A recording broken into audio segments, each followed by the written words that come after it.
बैठ जाओ भाई सब साहब के बगल में खड़ा मित्रों कोई भी साहब को अकेले दिखना जो महाराज जी का दर्शन होंगे साहब के दर्शन आप बैठ जाओ आप बैठ जाओ स्टेज वाले सब फोटो खींचने वाले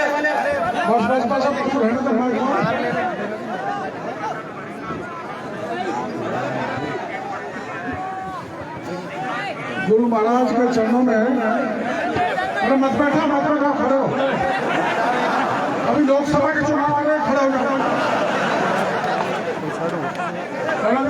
बैठा मेरे 1 घंटा लग जाएगा। अरे बाबा खड़े हो जाओ, ये समाज माधुपुर में बैठ के देखते हैं, खड़े हो जाओ। बड़ा खुशी की बात है।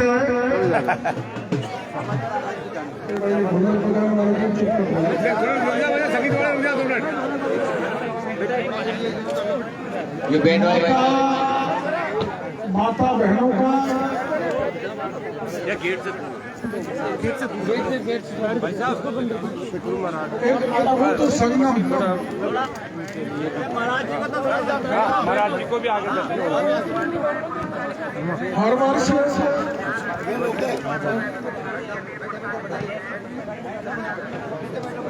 वर्ष ये मेला लगता है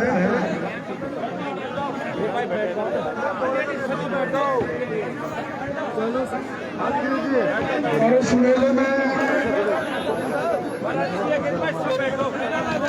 तुम चुप रह जाओ, बैठा हुआ है, हल्ला कर रखा है, बैठ जाओ भाई।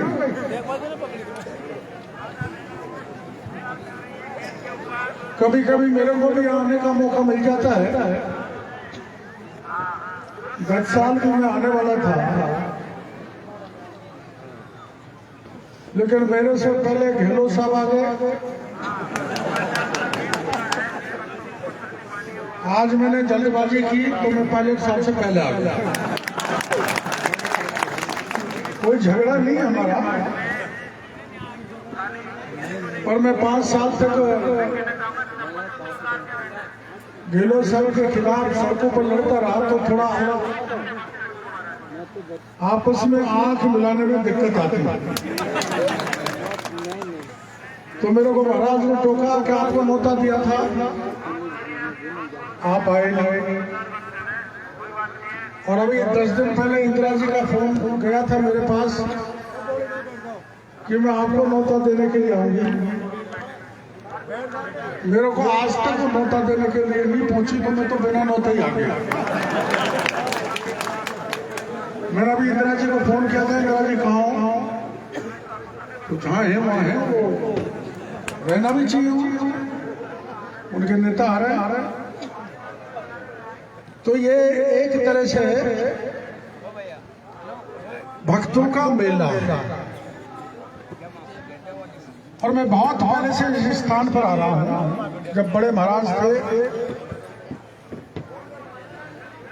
तब 1-2 बार तो रात में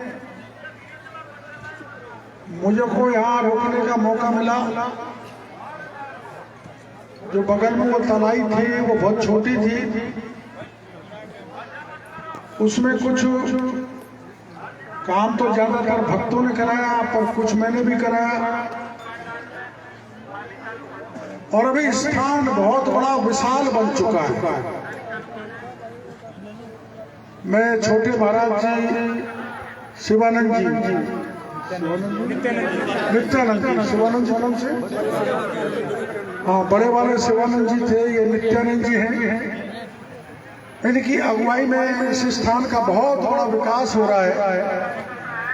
और मेरे को ऐसा लगता है कि जैसे टोंक में जोधपुरा का स्थान है, वैसा ये स्थान बनने के लिए जा रहा है। आप सब महाराज को साथ देते हैं, गुरु महाराज को इसमें सहयोग देना बहुत जरूरी है, क्योंकि संत तो फक्कड़ होता है। उनके पास पैसा कहां से आए, लक्ष्मी कहां से आए, धन कहां से आए। जब अपार जन सहयोग मिलता है तो बड़ा से बड़ा कार्यक्रम सफल हो जाता है। अब अपार जन समूह 22 तारीख को राम मंदिर का उद्घाटन हो रहा है। अब यहाँ तो बाबा ने क्या तय किया मेरे को पता नहीं, लेकिन बालाजी के महंत ने मेरे को बुलाया है।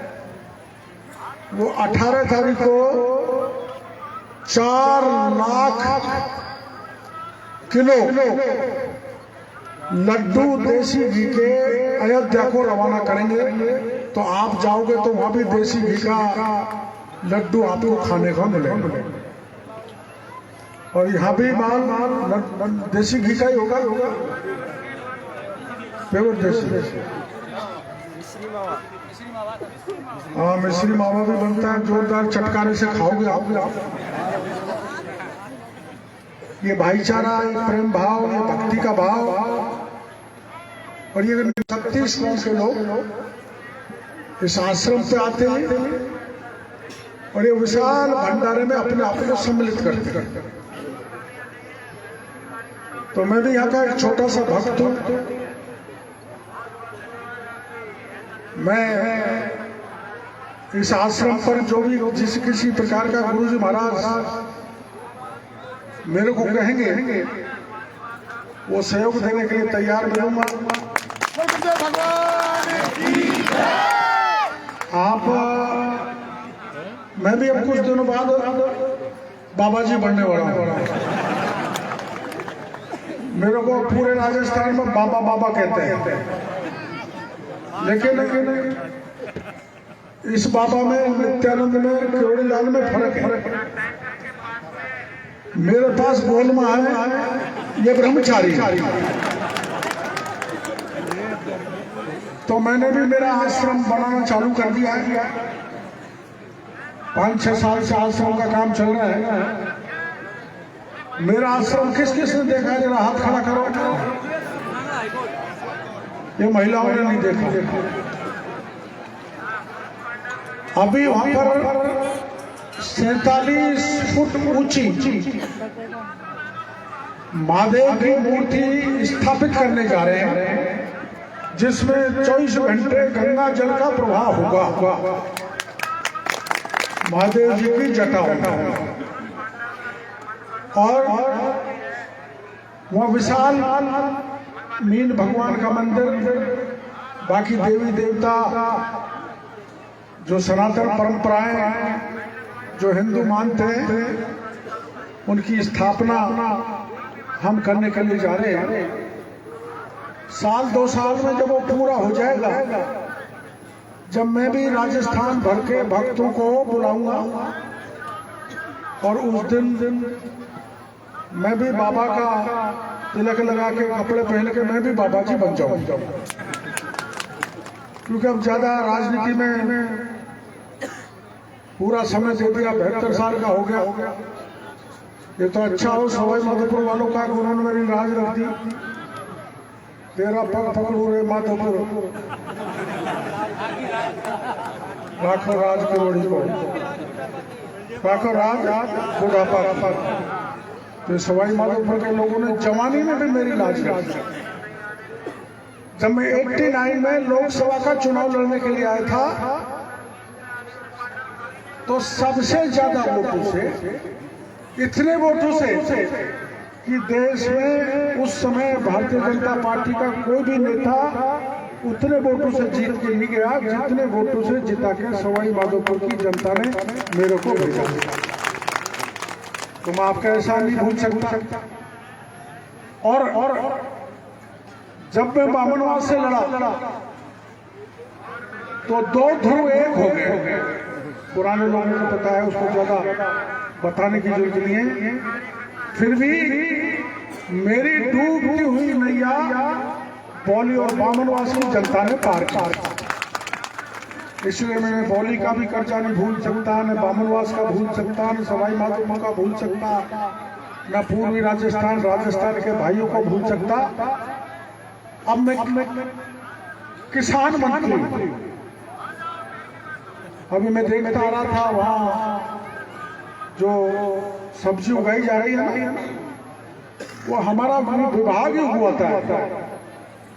तो जब मैं गांव में अब कैंप लगवाऊंगा, भारत सरकार और राजस्थान की सरकार की कौन कौन सी लाभकारी योजनाएं किसानों की हैं, उनकी जानकारी आकर मेरे अधिकारी देंगे और मैं भी कैंप में आऊंगा और ज्यादा से ज्यादा किसानों को फायदा मिलना चाहिए। ये मेरा विभाग का जिम्मेदारी है।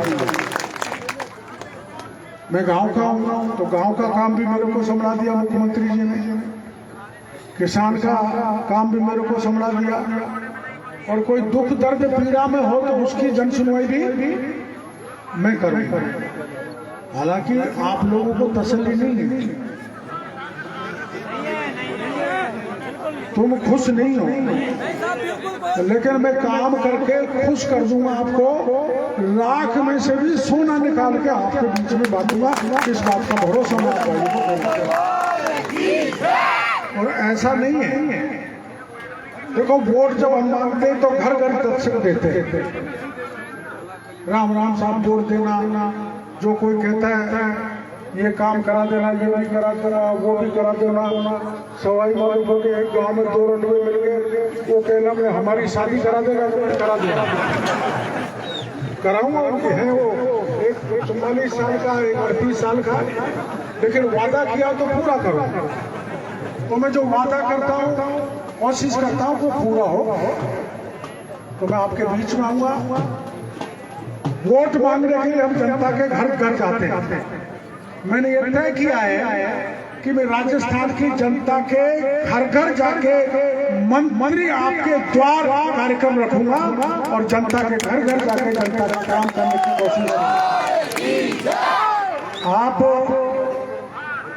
मेरे को कतई पराया नहीं माने, मैं आपका पुराना साथी हूँ। आपने चुनाव में सदा साथ दिया और इस धार्मिक स्थल को विकसित करने का जिस किसी भी प्रकार का सहयोग मेरे को देना, गुरु महाराज कहेंगे, प्रबंधन कमेटी कहेगी, आप हो गए, वो मैं पूरा सहयोग दूंगा और इसको अच्छा विकसित करने में मैं कंधा से कंधा मिला के आपके साथ रहूंगा। इन्हीं शब्दों के साथ सभी धर्म प्रेमियों का मैं बहुत बहुत आभार प्रदर्शन करना चाहता हूँ, धन्यवाद देना चाहता हूँ। Ram Ram. Hello hello hello, मैं आदरणीय डॉक्टर किरोड़ी लाल मीणा साहब से निवेदन करना चाहता हूँ कि वो महाराज जी के पास में है और एक महाराज जी की अर्जी है, वो अर्जी को आप स्वीकार करें। या एग्रीकल्चर कॉलेज का एरिया है,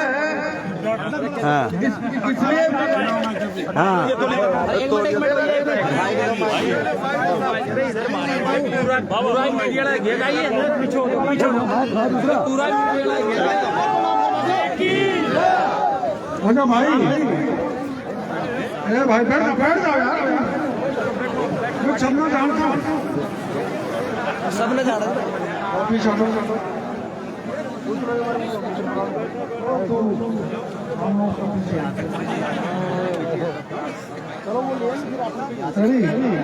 तू खाकी है, खाकी बेटी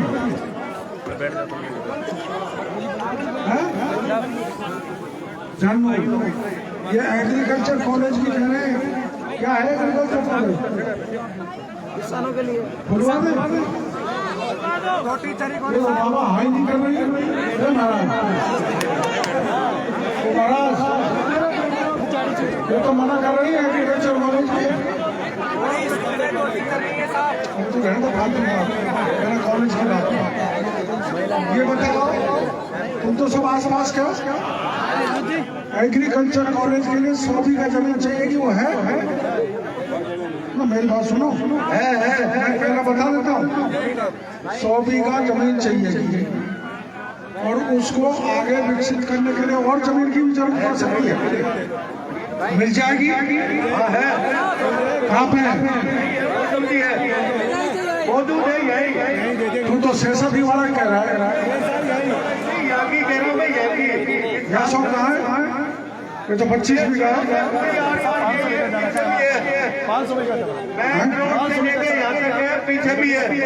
देखो समय लग सकता है क्योंकि गहलोत साहब खजाने को खाली कर गए, लेकिन मैं इस स्थान पर आया हूँ तो महाराज आदेश दे रहे, भक्तों की मांग है यहाँ पर एग्रीकल्चर कॉलेज जहाँ भी 100 बीघा जमीन मिलेगी वहाँ करा दिया जाएगा।